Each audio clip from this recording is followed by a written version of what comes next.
ವಿಜಯಪುರ ಜಿಲ್ಲೆಯ ಇಂಡಿ ತಾಲ್ಲೂಕುವನ್ನು ಪ್ರತ್ಯೇಕ ಜಿಲ್ಲೆಯನ್ನಾಗಿ ಘೋಷಣೆ ಮಾಡಬೇಕು ಎಂದು ಆಗ್ರಹಿಸಿ ಸಮಗ್ರ ಇಂಡಿ ಕ್ಷೇಮಾಭಿವೃದ್ಧಿ ಸಂಘ ಹಾಗೂ ಜಿಲ್ಲಾ ಹೋರಾಟ ಸಮಿತಿಯ ಅಧ್ಯಕ್ಷರಾದ ಮಂಜುನಾಥ್ ಕಾಮಗೊಂಡ ಹಾಗೂ ಅವರ ಕಾರ್ಯಕರ್ತರು ಸೇರಿ ಮಿನಿ ವಿಧಾನಸೌಧಕ್ಕೆ ತೆರಳಿ ಇಂಡಿ ತಾಲ್ಲೂಕಿನ ಆಡಳಿತ ಉಪ ವಿಭಾಗ ಅಧಿಕಾರಿಯಾದ ಆಬಿದ ಗದ್ಯಾಳರವರಿಗೆ ಮನವಿ ಸಲ್ಲಿಸಿದರು. ಇದು ಇಂಡಿಯಿಂದ ಎಂಎ ನದಾಫರ್ ಅವರ ವರದಿ.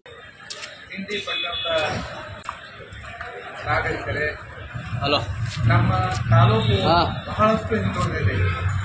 ಸಂಘಟಕ ಆಯೋಗದ ಅನುಗುಣವಾಗಿಯೂ ಕೂಡ ಇಂಡಿ ತಾಲೂಕು ಬಹಳಷ್ಟು ಹಿಂದುಳಿದಿದೆ ಅನ್ನುವಂಥ ವರದಿಯನ್ನು ನಾವು ಕಾಣ್ತಾ ಇದ್ದೇವೆ. ಮಂಡ್ಯ ಮೈಸೂರಿನಂಥ ತಾಲೂಕುಗಳಲ್ಲಿ ನಾವು ನೋಡಿದರೆ ಸುಮಾರು 50-60 ವರ್ಷಗಳ ಹಿಂದಿನ ತಾಲೂಕು ನಮಗಾಗಿರುವಂಥ ಅದನ್ನು ಕಾಣು ಬರ್ತಾ ಇದೆ. ನಮಗೆ ನೀರಾವರಿ, ನಮಗೆ ಇನ್ನಿತರ ಕೈಗಾರಿಕೋದ್ಯಮ ಮತ್ತು ಇನ್ನಿತರ ಸೌಲಭ್ಯಗಳನ್ನು 171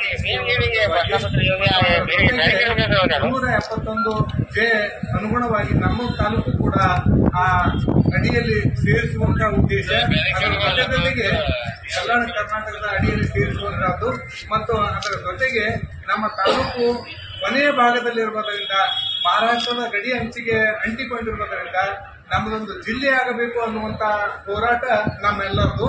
ನಾವೆಲ್ಲರೂ ಜಾತಿ, ಮತ, ಪಂಥ ಇವೆಲ್ಲವುಗಳನ್ನು ಹೊರತುಪಡಿಸಿ ಇನ್ನಿತರ ಪಕ್ಷಾತೀತವಾಗಿ ಯಾವುದೇ ಪಕ್ಷ ವಗೈರೆ ಇಲ್ಲದೇ ಇಡೀ ನಗರದ ನಾಗರಿಕರೆಲ್ಲರೂ ಒಟ್ಟುಗೂಡಿ ರಚಿಸಿದಂತಹ ಈ ಸಮಿತಿ ಅನುಗುಣವಾಗಿ ಇವತ್ತಿನಿಂದ ಪ್ರಾರಂಭವಾದಂತಹ ಈ ಜಿಲ್ಲಾ ಹೋರಾಟ ಮುಂದಿನೂ ಕೂಡ ನಿರಂತರವಾಗಿ ಇರ್ತಾ ಇದೆ.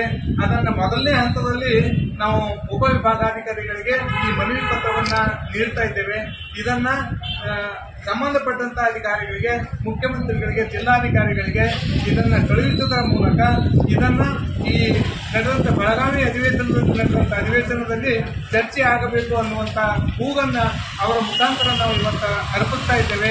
ಇದಕ್ಕೆಲ್ಲರೂ ಇಡೀ ನಾಗರಿಕರು ಎಲ್ಲವುಗಳನ್ನ ಭೇದಗಳನ್ನ ಮರೆತು ನಮ್ಮ ಕ್ಷೇತ್ರವನ್ನು ಅಭಿವೃದ್ಧಿಪಡಿಸುವುದರ ಸಲುವಾಗಿ ಹೋರಾಟ ಮಾಡುವಂತಹ ಈ ಸಮಿತಿಗೆ ತಾವೆಲ್ಲರೂ ಸಹಮತದಿಂದ ಇದ್ದಂತ ಮುಂದಿನ ಹೋರಾಟಗಳನ್ನ ಮಾಡುವಂತಹ ಸಂದರ್ಭಗಳಲ್ಲಿ ಎಲ್ಲರೂ ಸಹಕಾರ ತೋರಬೇಕು ಅಂತ ತಮ್ಮೆಲ್ಲರಲ್ಲಿ ಮನವಿ ಮಾಡಿಕೊಂಡು ಈ ಮನವಿ ಪತ್ರವನ್ನ ಉಪವಿಭಾಗಾಧಿಕಾರಿಗಳಿಗೆ ಅರ್ಪಿಸ್ತಾ ಇದ್ದೇವೆ. ಅನ್ನೋದು ಶಾಸಕರಾದಿಯಾಗಿ ಜಿಲ್ಲೆ ತಾಲೂಕಿನ ಜನತೆ ಏನೋ ಒಂದು ಕೂಗಿದೆ. ಆ ಕೂಗಿಗೆ ಮುನ್ನುಡಿಯಾಗಿ ಒಂದು ದಿವಸ ಇಂಡಿ ಸಮಗ್ರ ಕ್ಷೇಮಾಭಿವೃದ್ಧಿ ಸಂಘ ಅಂತ ಒಂದು ಸಂಘ ಹುಟ್ಟುಕೊಂಡು ಈ ಸಂಘದ ಉದ್ದೇಶ ಇಂಡಿ ಜಿಲ್ಲಾ ಹೋರಾಟ ಮತ್ತು ಆರ್ಟಿಕಲ್ 371 ಸಮುದಾಯ ಈ ಸಂಘದ ಉದ್ದೇಶವಾಗಿದ್ದು, ಈ ಸಂಘದ ಒಂದು ಅಡಿಯಲ್ಲಿ ಇವತ್ತಿನ ದಿವಸ ಸಂಘದ ಎಲ್ಲ ಹಿರಿಯರು ನಮ್ಮ ಎಸ್ ಸಿ ಪಾಟೀಲ್ ಸರ್ ಇದ್ದಾರೆ, ಜಗದೀಶ್ ಶೆಟ್ಟಿ ಅಣ್ಣ ಇದ್ದಾರೆ, ಪೂಜಾ ಡಾಕ್ಟರ್ ಬಾಬು ಮಾಮೂರು, ಜೀವ ವ್ಯವಸ್ಥರು ಆದಿಯಾಗಿ ನಮ್ಮ ಪುರಸಭೆ ಸದಸ್ಯರಾದಿಯಾಗಿ, ಯುವ ಮೋರ್ಚಾ ಅಧ್ಯಕ್ಷರಾದಿಯಾಗಿ ಎಲ್ಲ ಏನು ಬಂದಂಥ ಎಲ್ಲ ಒಂದು ಹಿರಿಯರ ಮತ್ತು ಹೋರಾಟಗಾರರ ಒಂದು ಉಪಸ್ಥಿತಿಯಲ್ಲಿ ಮಾನ್ಯ ಪಕ್ಷಾತೀತವಾಗಿ ಈ ಒಂದು ಹೋರಾಟಕ್ಕೆ ಒಂದು ಮುನ್ನುಡಿಯನ್ನು ಇವತ್ತು ಬಂದಿದ್ದೀವಿ. ಇದರ ಅಂಗವಾಗಿ ಇವತ್ತು ಮಾನ್ಯ ಅತ್ಯಂತ ದಕ್ಷ ಅಧಿಕಾರಿ ಎಸ್ ಸಿ ಸಾಹೇಬರ ಒಂದು ಮುಖಾಂತರ ಕರ್ನಾಟಕ ಸರ್ಕಾರಕ್ಕೆ ಒಂದು ಮನವಿಯನ್ನು ಸಲ್ಲಿಸ್ತಾ ಇದ್ದೇವೆ. ಈಗೇನು ಬೆಳಗಾವಿಯಲ್ಲಿ ಅಧಿವೇಶನ ನಡೀತಾ ಇದೆ, ಆ ಅಧಿವೇಶನದಲ್ಲಿ ಈ ವಿಷಯ ಚರ್ಚೆಗೆ ಬರಬೇಕು. ಆ ನಿಟ್ಟಿನಲ್ಲಿ ಎ ಸಿ ಸಾಹೇಬರು ಸರ್ಕಾರಕ್ಕೆ ಈ ಒಂದು ನಮ್ಮ ಕೂಗನ್ನು ತಲುಪಿಸುವಂತ ಕೆಲಸ ಮಾಡ್ತಾರೆ ಅನ್ನೋ ಒಂದು ಸಂಪೂರ್ಣ ಭರವಸೆ ಇದೆ. ಆ ನಿಟ್ಟಿನಲ್ಲಿ ಎ ಸಿ ಸಾಹೇಬರಿಗೆ ಇವತ್ತಿನ ದಿವಸ ನಾವು ಒಂದು ಮನವಿಯನ್ನು ಸಮರ್ಪಿಸುತ್ತಿದ್ದೇವೆ.